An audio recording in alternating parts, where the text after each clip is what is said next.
Hi guys, what's up? So for today's video pala guys is I'm gonna talk about dun sa preview sa mga comment na na-receive ko sa sa previous video ko. So ang ano dun guys, ang topic nun is tatanong sila if ano daw ginagawa ko starting sa mga yung basis ko for the gears and motors sa laro.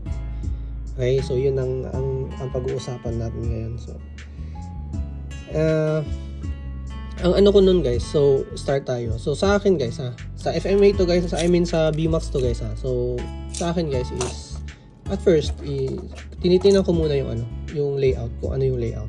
Pag nakita ko na yung layout, ngayon binabasa ko kung alin doon na part yung critical na na area. Pagkatapos ko makita yung critical area, tinitingnan ko naman ngayon yung buwelo before mapunta dun yung auto sa critical area. Dun ako naka-base palagi talaga sa sa mga pag nagtitingin ako ng layout. Now, after ko ma-determine yung na yun, part na yun, ngayon mag-uumpisa agad ako, mamimili ako sa middle gears. Ang tinawag ko siyang middle gears kasi yung middle gears consists, para sa akin guys 4-1 tsaka 4-2 yun. Okay, by the way pala guys, itong sinasabi ko ngayon guys, lahat to is personal ko na experience. I'm pretty sure yung iba naman yung style nila. Okay, so sa akin lang to. So yun nga, nagbe-base ako doon sa 4-1 or 4-2 na gear, umpisa.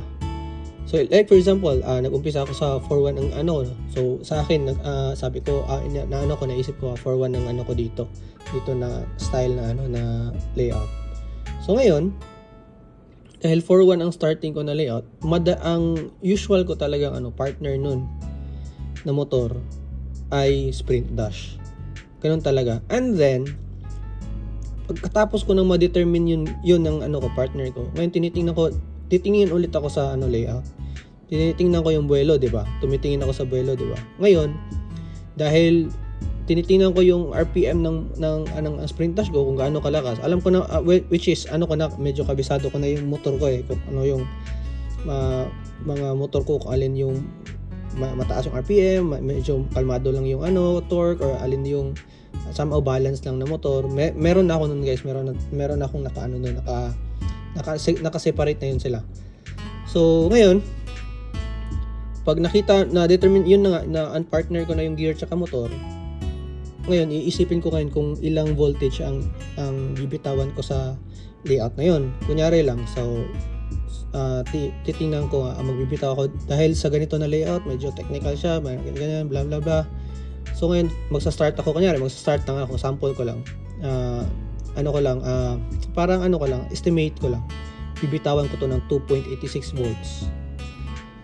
Yun ang bibitawan ko sa Ngayon, pag nabitawan ko yun guys, if in case lang, hypothetical na na parang scenery lang. Kunyari lang, pumasok siya doon. Ngayon, sa akin kasi guys, is kinukuha ko yung potential ng gear. Ng settings na yun. Pag kunyari, tumapos siya, di ba? Nagta-timer na ako nun guys. Sa tinatimeran ko na yung kung paano siya, ilang seconds siya tumapos. Yung auto ko na yun sa settings na yun. Ngayon titingnan ko nag 2.86 ako na volts, so eto tumapos siya ng ganito. The next thing I'm gonna do about it is itataas ko yung battery ko. Tataas ko ng around 2.94 or 2.95. Tataas ko ng ganon. Ngayon pag hindi pumasok yun guys, papalitan ko siya ng gear. Hindi ko muna babaguhin yung brakes ko. Ang ipapalit ko na gear is yung 4-2. Titingnan ko yung reaction ng 4-2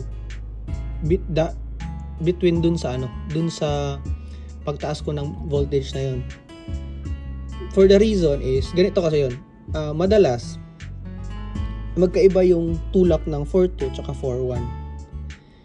Somehow kasi, para sa akin to guys, somehow kasi mas kalmado sa akin sa mga talunan yung 4-2.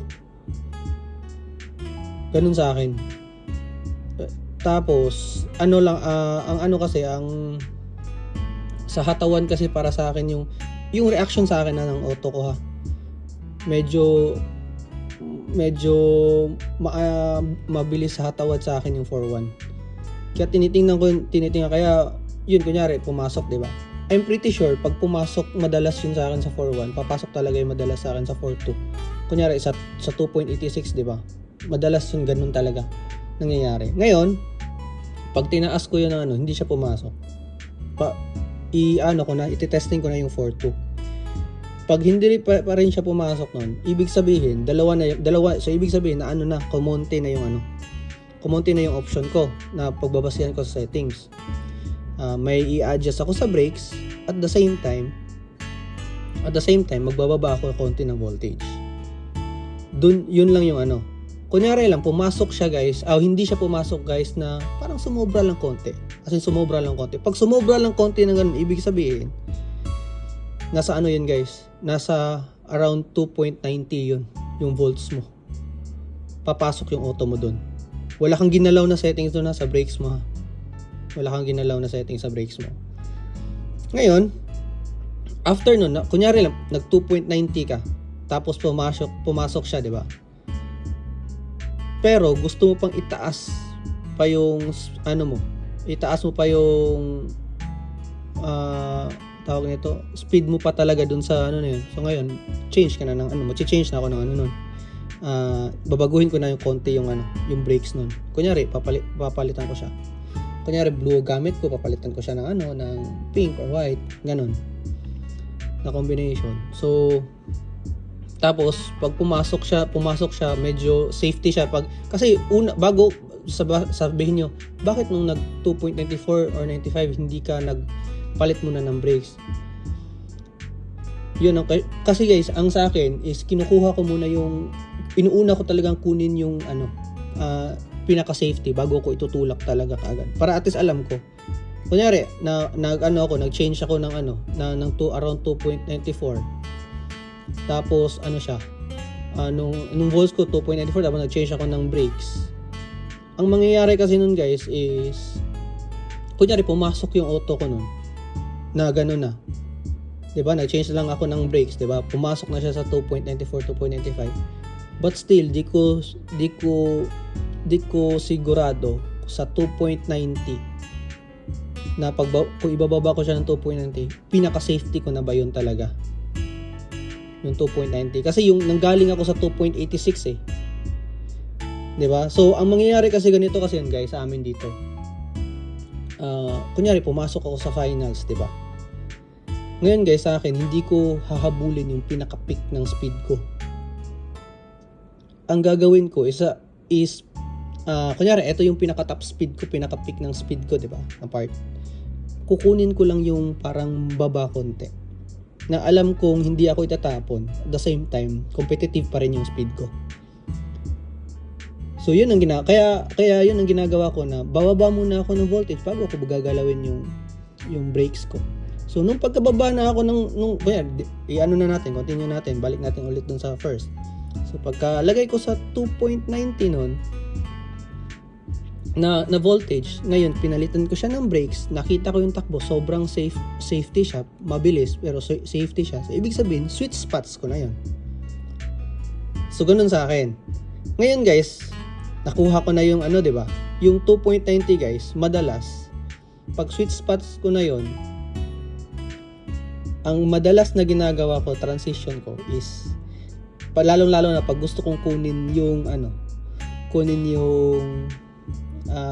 potential, mas mataas pa na potential na speed, hindi na ako magtataas ng voltage nun.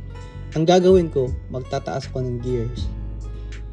Ibig sabihin, papalitan ko ng speed gear yung ko. Kasi para sa akin guys, mas mabilis akong mas nabibilisan akong basahin. Yung pag nagpalit lang ako ng gear kaysa nagtaas pa ako ng voltage. Ang reason ko nun is, yung hatak kasi ng current kasi ng battery kasi guys, most likely, nagbabago yan during runs. Okay? Meron talaga yung ganun. Whereas, kung gear ang pinalitan mo, kung ano yung binigay ng gear sa'yo, yun na yun yun lang yun, nandun lang yun sa range na ganun eh. So yun ang ano ko, yun ang sa akin guys, yun ang sa akin. So ngayon, di ba sweet spots ko na yung 290. So instead mag 290, alam ko 294 ipapasok na ako noon, di ba? Pero hindi nga siya yung pinaka safety ko, di ba? So ang gagawin ko, instead na yung gagamitin ko pang race, yung 29 before mag-start ang race, itataas ko muna. From 4, pag galing ako 4-1 guys, ang kadalasang transition ko is 3-5. Yun talaga kadalasan ng transition ko. Hindi ako kasi para sa akin to guys ang reaction ng 4-1 at saka 3-5 halos magkapareho sa takbo. I'm pretty sure iba yung sa graph. Alam ko iba yung sa graph nun. Yung nakalagay sa graph nila, alam ko iba yun. Pero ang nagiging reaction sa takbo ng auto ko, sa akin sa experience ko, sila yung halos magkapareho. Tapos yung 4-2 tsaka 3-7, halos sila naman yung para sa akin, sa experience ko. Yun ang halos magkadikit sa performance.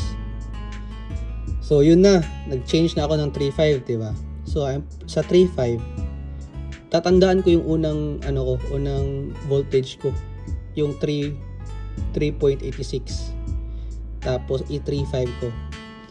Titingnan ko ngayon yung 3.5 na 2.86 na time na tapos at saka yung 4.1 na 2.90 na seconds. Ngayon, pag natingnan ko kung alin yung mabilis sa kanila, kunyari, mas mabilis yung mabilis tumapos yung 3.5 na 2.86 volts. Syempre, dun ako kahit mababa yung ko. Kasi I'm pretty sure, kahit ibabaan ko pa yung voltage na, lagay natin, 2.80 ko pa yung voltage ng ang tawag na ito? 2.80 ko pa voltage yung nasa 3.5 na gear. I'm pretty sure nasa somehow magiging same na magiging same ng time yun ng finish ng nasa 4.1 So ibig sabihin dun sa 3.5 ko may allowance pa kung kunyari yung bilis ng takbo, may allowance pa dun na yung itutulak pa siya konti, pero at the same time maganda siya pumasok. So yun ang sa akin guys, yun ang explanation ko dun sa ko sa gear ko. Okay? Pero pag hindi siya pumasok sa 3.5 guys, di ko ibababa, same thing, ibababa ko ulit siya, pero 3.7 yung ko gagamitin ko. Yun, yung 3.7 kasi hindi kasi siya masyadong para sa akin hindi kasi siya guys alam mo yung malikot sa mga slope pag ginamit mo yung 3.7. Yung 3.5 kasi is malakas yung mag-push siya sa sa slope yung exit mo sa slope. Yung 3.7 kasi parang lower height lang yung talunan mo sa slope yung sa 3.7. So yun ang sa akin guys So yun ang explanation ko paano ako nagta-transition regarding dun sa from the gears and the motors. Ngayon naman guys is eto naman sa akin guys, yung 4.1 na gear at saka 3.5, maganda i-partner yung PD at saka Hyper Dash nun. Tapos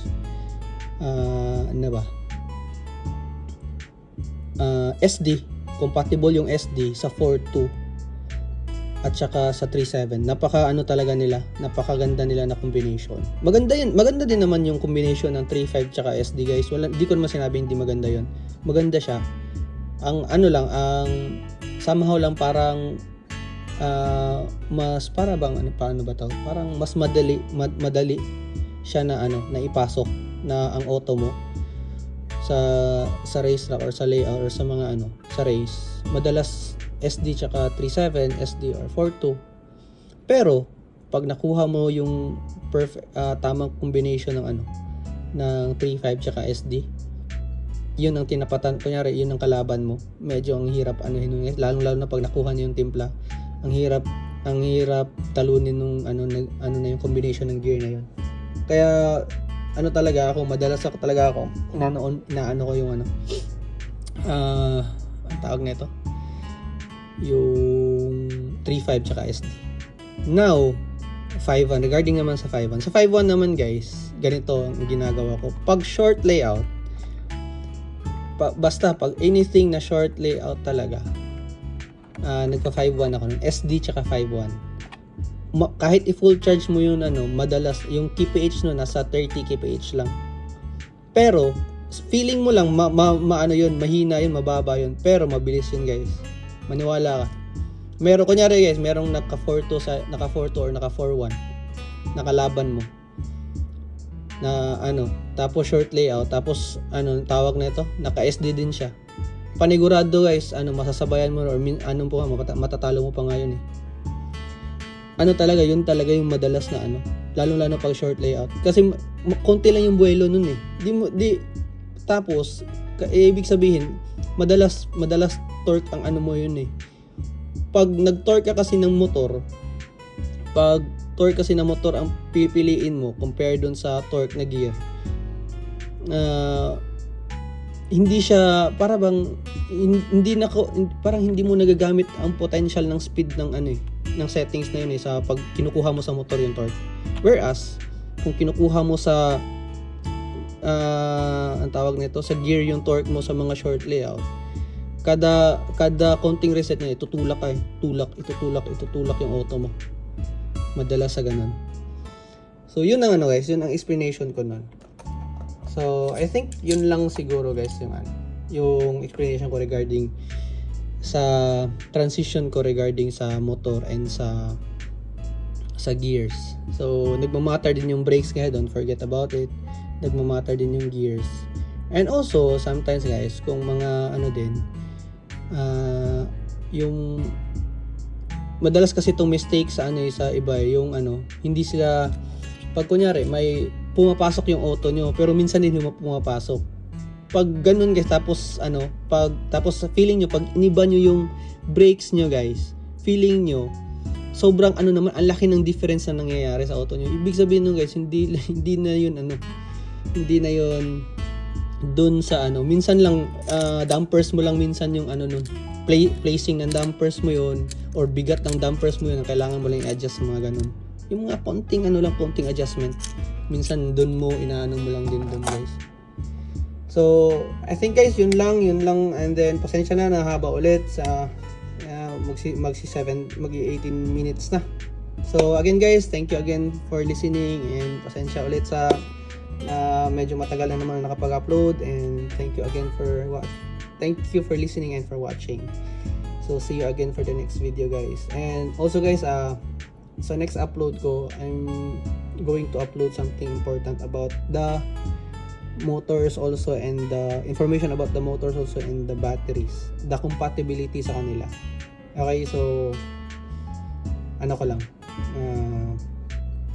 basta something dun kasi nagagamit niyo sa race na information. Baka kasi may yung yung I'm pretty sure madami nang nakakaalam siguro noon, pero yung hindi pa nakakaalam noon. So para lang din dun sa kanila. Okay, so yun lang guys. So again guys, thank you again for watching, and see you again for my next video. Jane.